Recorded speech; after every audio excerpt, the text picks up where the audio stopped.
Hey guys, it's Kevin against number for you guys. This is reviewing. This is a movie that I was definitely very hesitant on overall. I knew was in fact coming out, and of course it is the first big movie of 2018. Not the first movie I've seen in 2018, but it is really the first major release of 2018, and I have finally gotten a chance to watch it. And that is the sequel, the fourth sequel in the Insidious franchise, Insidious: The Last Key.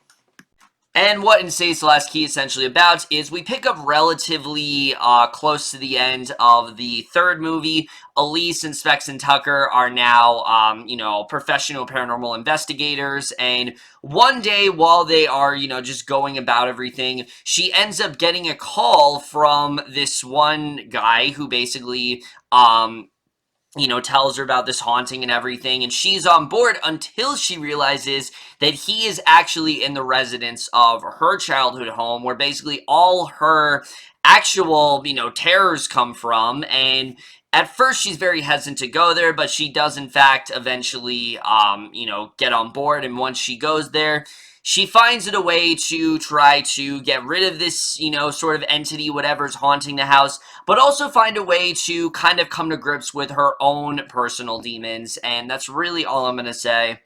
So, in Insidious: The Last Key in general, I'm gonna be honest with you guys, I really was not looking forward to this movie at all.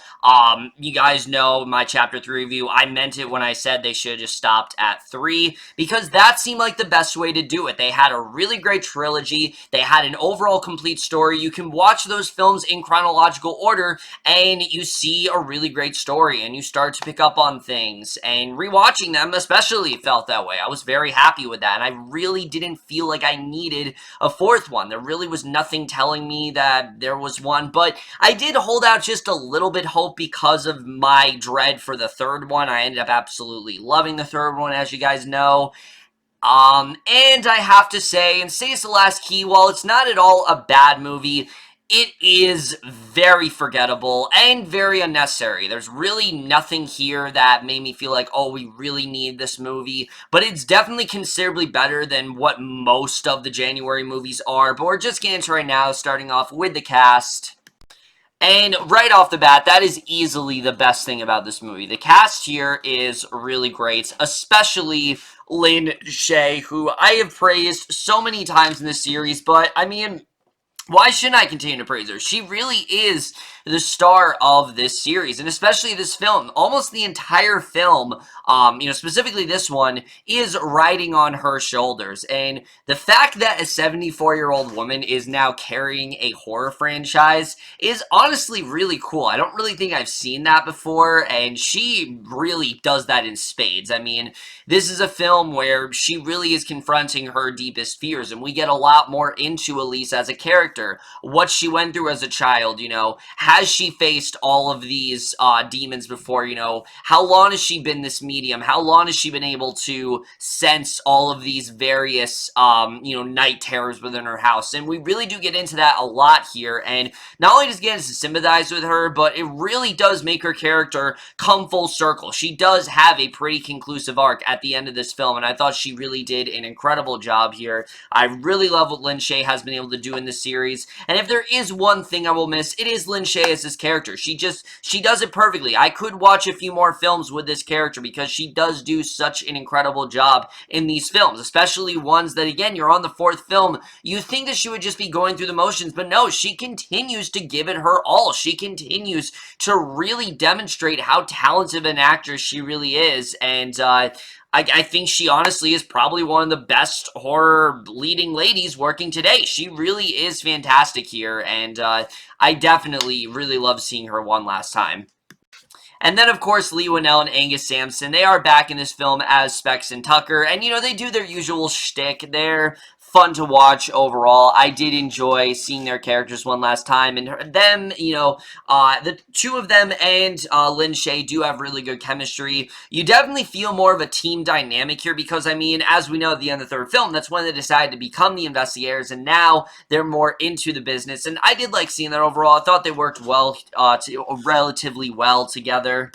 Everyone else here, I don't really have too much to say about. Caitlin Gerard, I was really surprised by. I thought she actually did a really good job in the film. I thought also the other young actress, I can't think of her name, but she also did a really good job.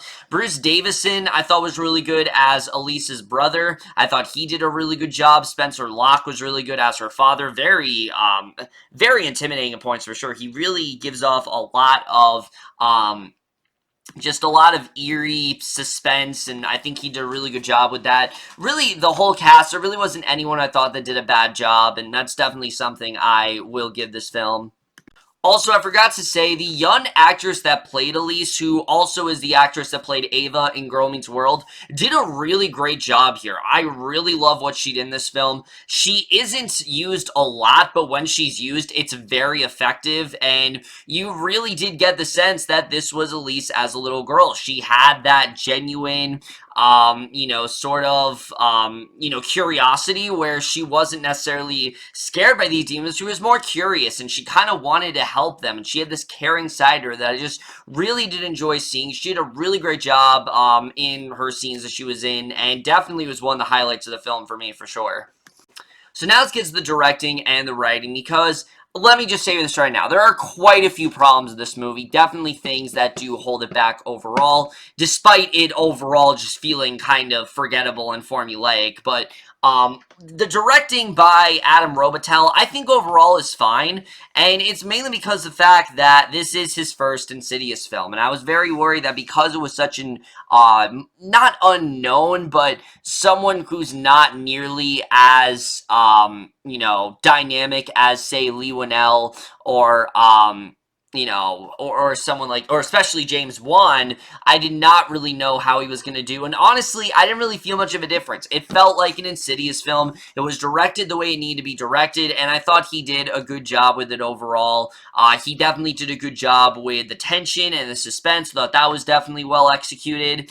And I did think that the tone was very well presented here. He did a really good job with that. The laughs in the movie, I will say the comedy aspect of the film does not work as well here, and that is my problem with this film. There is way too much comedy right off the bat. There is way too much comedy here, and I'm not saying there weren't in the other ones, but Specs and Tucker were not nearly as prominent as they are in this film. They're in a lot of scenes here, and most of the time, their stuff is, just played for laughs, and there isn't really a lot of serious scenes with them, and because of that, the comedy is very 50-50. Some of it works quite well, and that's because of Angus, Sampson, Leigh Whannell's delivery, and some of it really falls flat, especially this sort of subplot they have involving, Elise's brothers, young girls. I just, that whole plot line did not work at all for me. I did not find it funny. I found it really out of place, and it just didn't really work. I get they were trying to do something with their characters, but it just really didn't work here, and it definitely could have been done. They definitely could have done a lot more than they did, and they just didn't. And that really leads me to my main problem, is the writing. The writing here, the main story I do enjoy. I do enjoy the story of Elise and her trying to, sort of exercise not just the actual entity, but her own personal demons. There's a lot of stuff that has gone on with her that we haven't really known about till this film, and I did like finding it out. It's a lot of very dark stuff, and it's very heavy at points, but I liked that the film was willing to go there. I thought there was a lot of stuff that was very well done. The prologue especially is fantastic. I love the prologue in this movie. It's about, it might be 20 minutes long, honestly. It felt really long for a prologue, and I was into every second of that prologue, not just because of how great the acting was, but they set up the story so well. You really do get into Elise's past. Unfortunately, the film doesn't really go there a lot. It just is kind of scratching the surface when it comes to it. You get a lot of revelations, but nothing really that surprising, nothing really that is that shocking. I mean, what Elise went through, it's definitely, like I said, shocking stuff, and it's very well presented at first, but they just don't really go a lot of places with it, and I think they definitely could have done more with that, with her plotline overall. They definitely could have done a lot more there. Also, I have to say, probably my biggest thing in this movie is, like I said, right off the bat, it does feel very unnecessary. I could have easily gone without this movie. It's not really something that we needed in this franchise. But I was willing to give the benefit of the doubt, like I said, because of how well that prologue was done, and unfortunately nothing else in the movie really lived up to it. And I think that's attributed to the fact that besides Elise, Specs, and Tucker, everyone else here just kind of feels like a plot device. They don't really feel like characters. Like, for example, they very well set up early on in the movie that Elise, she ran away from home because of, what her because of her very tragic upbringing, and she kind of abandoned her brother, and they haven't really talked much in a while. And I was hoping that the film would do more with that, because they set it up really well. Bruce Davison does a really good job of, basically disowning her, acting like he has no sort of relationship with her at all. Oh no, this isn't my sister, he doesn't want his daughters involved with her. All that was very strong.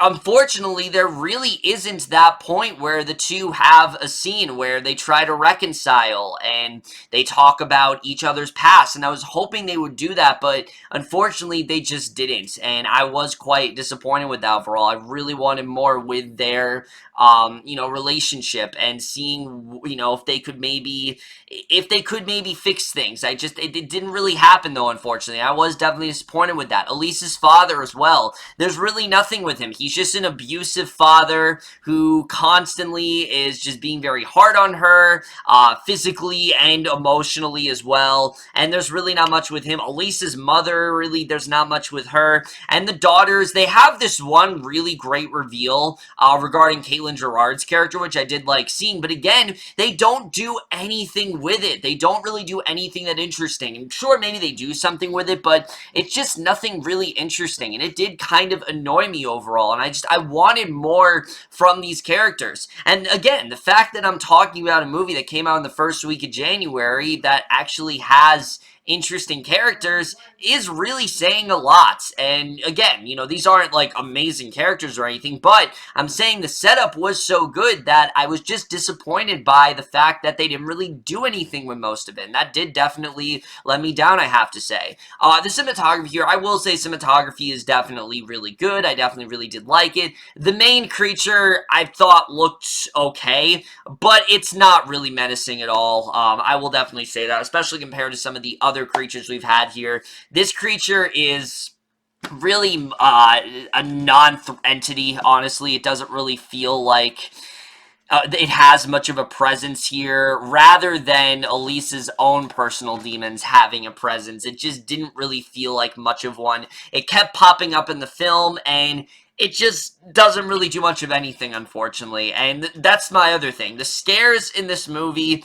don't really work out at all, because most of them are just really loud noises, and they don't have that sort of jump scare effect. Like, they're jump scares in the sense where, yes, there is something going on, but a lot of it's just like something like just walking by quickly. There's nothing scary about that, and the scares didn't really do anything for me, and I didn't really, that's definitely something that, definitely did not work. Also, the score, if you guys were hoping for the really loud, booming, title sequence or Tiptoe Through the Tulips, neither of those things are in this movie. So, yeah, that's definitely something I was a bit disappointed by. The opening credit sequence is extremely bland, especially compared to the other ones, so all of that's pretty much lost here. And the editing, the movie is a bit too long. I definitely will say that. After a while, it does start to get a bit repetitive, especially in the second and third act, the end of the second act into the third act. It does start to get very repetitive in regards to Elise just talking about her past and, going into something and some reminder of her past, which is, again, there's some good stuff there, but nothing really felt like, oh, we really needed this. Like, at the end of the day, again, this all just kind of stems back to the fact that we really didn't need this movie. Nothing about this felt necessary. Nothing about this felt like a movie that, really was integral to the franchise. You know, you could have had the 3 films and be done with it. You did not really need this movie. I could have easily gone without this film. There's stuff in here I did like finding out about Elise, but that's because of how much I did enjoy the character and how great Lin Shaye was in the performance. Aside from that, though, there really isn't anything new here. You've seen a lot of this stuff a million times, and honestly, I don't really think they need to bring this back. I'm hoping, you know, they're saying this is the last one. I'm hoping that definitely is the case, because the fact that this franchise hasn't gone downhill very much is, you know, something I'm very happy about, because most horror franchises at this point, like I said, are just very bottom of the barrel and are struggling to, you know, not be bland. And this movie does definitely have its bland moments, but the fact that it is still somewhat strong, and the fact that it actually has performers that do give a shit, and it has somewhat of an interesting story, that's not something you hear a lot about in, you know, a horror sequel, let alone a January movie in general. That's something that definitely really did surprise me. So, like I said, it's decent at best. It's nothing amazing, but it definitely is a lot better than I expected it to be. And I am overall going to give Insidious: The Last Key a C+.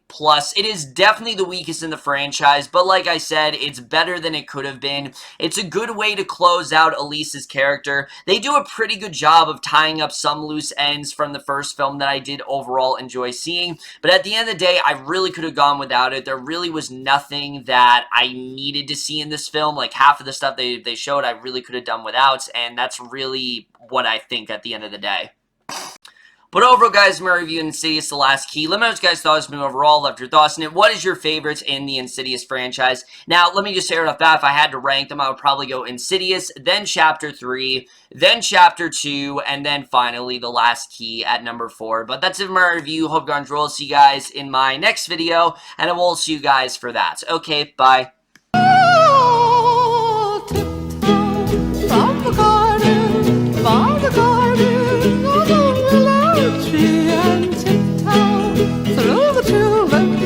With me.